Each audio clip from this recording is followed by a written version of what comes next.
নিশা খাইলে এই গাল চিনি পাইলেনি পিটা পিটি ହେଇକି মরলে ନାଇଁ ରେ କାଦମ୍ବରୀ କଦମ୍ବ ଗଛରୁ ତା ରସ ଏମିତି ବାହାରିଲା ତାକୁ ପିଇ ଦେଇକିରି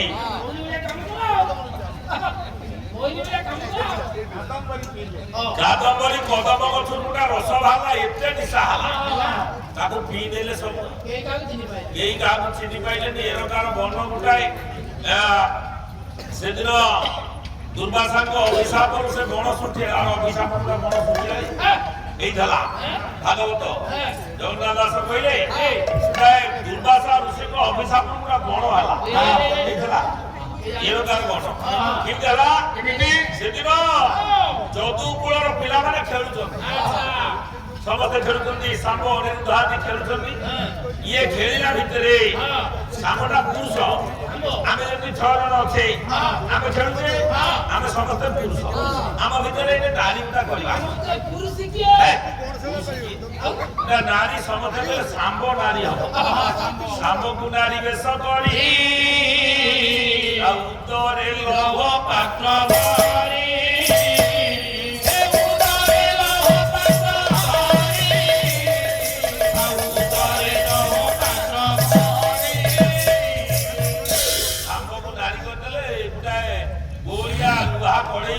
ମସଲା ଫେଟା ହଇ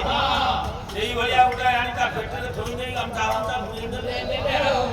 ତାକୁ ଧରିକିରି ଖେଳୁଛନ୍ତି ଗାମୁଛା ଭାମୁଛା ବୁଲେଇକିରି ତାକୁ ନାରୀ ବେଶ କରି ଓଢ଼ଣା ପକେଇ ଦେଲେ ସବୁ ବାବାଜୀ ଯାଉଛନ୍ତି ସେଇ ବାଟେ ସବୁ ବାବାଜୀ ଗଲେ ଇଏ ଯଦୁକୁଳ ପିଲା ଇଏ ମହାଟପଳା ଛୁଆ ଇଏ କାହାକୁ ଖାତି ନେଇ କୃଷ୍ଣଙ୍କ ମସ ଧରତ ଦେଖିଲେ ନାରୀଟା କେବେ ପିଲା ପସନ୍ଦ କରିବ ସବୁ ବାବାଜୀ କହିଲେ ଏଇଟା ପାଗଳ କାଇଁ ଆମ କଥା ଶୁଣିବା ସେ ତାଙ୍କର ଲାଇନ ଏଇ ଚୁପଚାପ ଯାଉଛନ୍ତି ଭାରି ଠିକ ଏତିକିବେଳେ ଦୁର୍ବାସା ଆଇଲେ ଇଏ କହୁଛନ୍ତି ସବୁ ବାବାଜୀ ଥଟା କରୁଛନ୍ତି ଓ ବାବା ଓ ଦେଖିଲେ ଇଏ କେବେ ପ୍ରସନ୍ନ ଦୁର୍ବାସା ପଛକୁ ଅନେଇଲେ କହିଲେ ହେରେ ହେ ଇଏ କିରେ କହିଲେ ଇଏ କିଏ ଦୁର୍ବାସା ଚିନ୍ତା କଲେ ଜଣକୋଟି ରାଗ ଉର୍ଦ୍ଧ୍ୱମୁଖ ହେଲା ଯେ ସାହସ ତମର ତମେ ଗୋଟାଏ ପୁରୁଷକୁ ନାରୀ କରି କହୁଛ ଇଏ କେବେ ପିଲା ପ୍ରସବ କରିବ ଶୁଣ ଇଏ ଯଦି ଏ ଯଦୁକୁଳ ନାରୀ ପ୍ରସବ ହୋଇ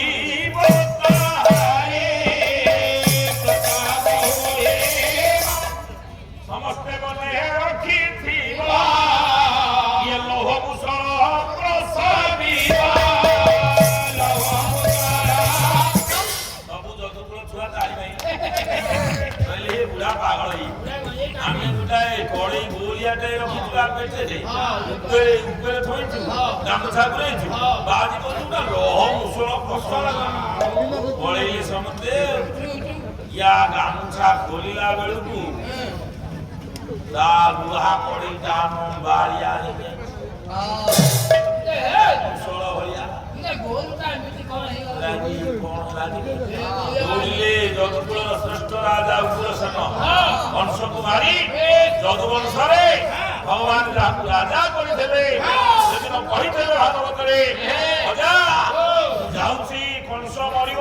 ସେ ମୁଖେ ତାକୁ ଆଜ୍ଞା ଦେଲେ ଉତ୍ପତ୍ତି ହୋଇ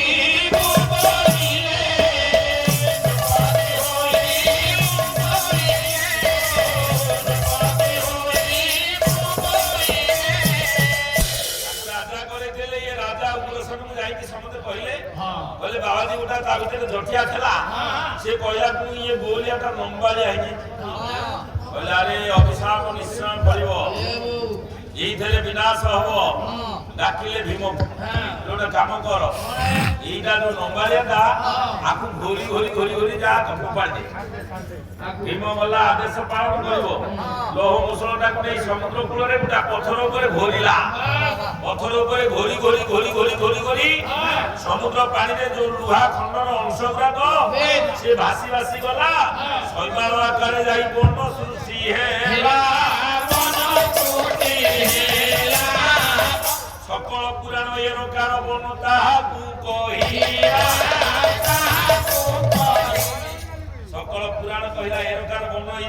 ভলিয়া লুহার উপর অংশ ভাসি যাই না বড় দিয়ে দেইতলা সেই মনে দিয়ে চিনা চিনি হেলে নেই এড়িকি খন্ডে লুহা বলিলা বলা এটা কোউ কামরে লাগিব তাকু ফোপাড়ি দেলা সমুদ্র রাঘব গাড়ি বাড়িয়া সে লুহা কু গিলিলা লুহা কু গিলিলা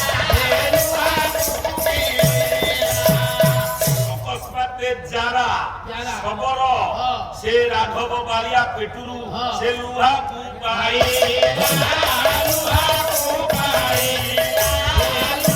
সে সবর সে লুহা খণ্ডকু আনি তাকু ঘড়ি ঘড়ি দুনিয়া করি তা সরমুখরে নিজে রখিথিলা সেদিন শিক্ষার আশারে চারিয়ার বনভূমি খোঁজি খোঁজি যারা সবর নিজে বলু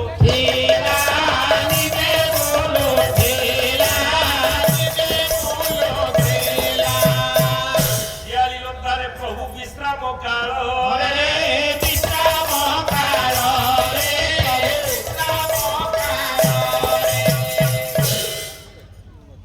শিয়ালী লতারে প্রভু বিশ্রাম করুলা বেড়ে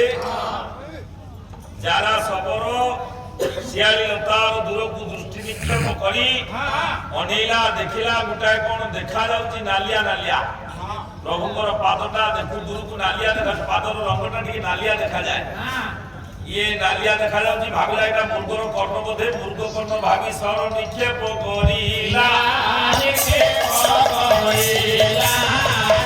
সেই লুহা যাই প্রভুଙ୍କ বাম পাদ অঙ্গুষ্ঠে বাজিলা দুর্বাসা অভিশাপরু এ লুহা মৃত্যুর কারণ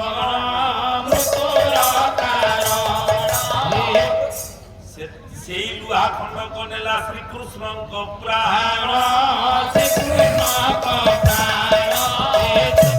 এড়ে যদুবংশ ସବୁ ধ্বংস ହୋଇଗଲା একা প্রদ্যুম্ন তাଙ୍କ ভিতରୁ একা বঞ্ଚିଥିଲା ଶେଷେ ସୁଦର୍ଶନ ତାକୁ ନିକ୍ଷେପ କରିଲା ଆଉ ସୁଦର୍ଶନ ପ୍ରଭୁଙ୍କ କରକୁ ସେଦିନ ଫେରିଲା ଚକ୍ର ଆଉ ପ୍ରଭୁଙ୍କ କରକୁ ଫେରିନି ସୁଦର୍ଶନ ଚକ୍ର